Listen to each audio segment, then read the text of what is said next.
नमस्कार. ज्योती कुकिंग चॅनलमध्ये तुमचं स्वागत आहे. आज आपण बनवणार आहे अगदी सोपी, चविष्ट आणि पौष्टिक बीटची सुकी भाजी. बीट हे नैसर्गिक लाल रंग असतो आणि त्याच्यामध्ये फॉलेट, पोटॅशियम यासारखे काही पोषक द्रव्ये असतात. त्यामुळे आहारात बीटचा समावेश नक्कीच करता येतो.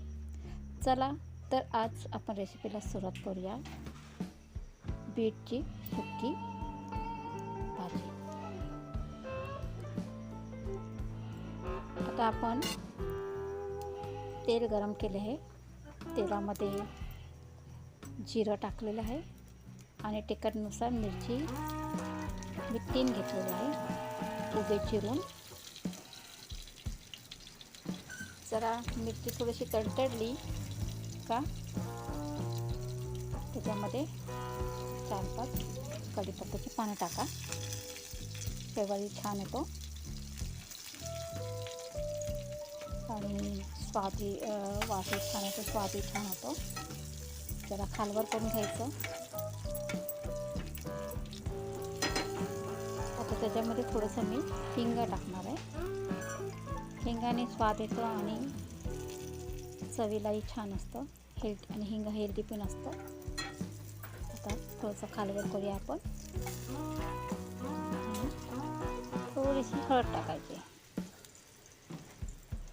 एक गोल्डन रेड असा त्याला टेक्स्चर येतो. आता बघा, हा आपण किसलेला बीट आहे. हा मी 2 घेतलेला आहे बीट खिसून. लाल बुंद आहे बघा, तो ओरिजिनलच तो लाल बुंद आहे.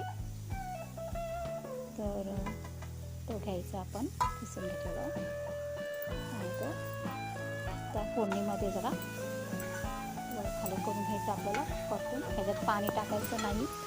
ऑलरेडी ह्याच्यात पाणी ज्यूस असतं, रस बीटमध्ये.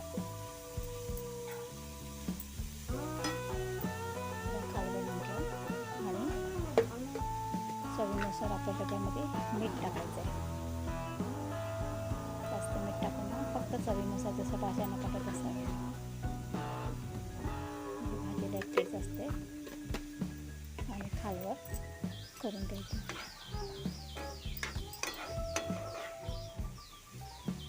बीट हा नैसर्गिकच लाल असतो. त्याच्यामध्ये त्याला रंगाचं आपला प्रश्नच येत नाही की कुठला कलर द्यावा. आणि मेन म्हणजे बीट खायला शक्यता सगळ्यांचं नाक मुळतं. सँडविच शिवाय कोण खायला बघत नाही. मग प्रश्न पडतो की बीट हा मुख्य आहार आहे आपल्या शरीराला. त्याच्याने रक्ताची वाढ पण होते. आणि हा बीट खायला कसा घालायचा हा प्रश्न पडतो. काही ज्यूस म्हणून नेहमी ज्यूस किती देणार. मग आपण आणि सँडविचमध्ये आलं तरी ज्या पावाचा प्रकार येतो, म्हणजे दररोज सँडविच तर चालणार नाही. म्हणून अशा पद्धतीने एकदा तुम्ही भाजी करा. म्हातारे असो का लहान मुलं असो, आवडीने खातात बीट. तुम्ही एकदा करा आणि आवडली भाजी तर कमेंटमध्ये नक्की सांगा. इतरांना शेअरही करा आणि नवीन रेसिपीला चॅनलला सबस्क्राईब करा. पुन्हा भेटूया आपण नवीन रेसिपीसाठी.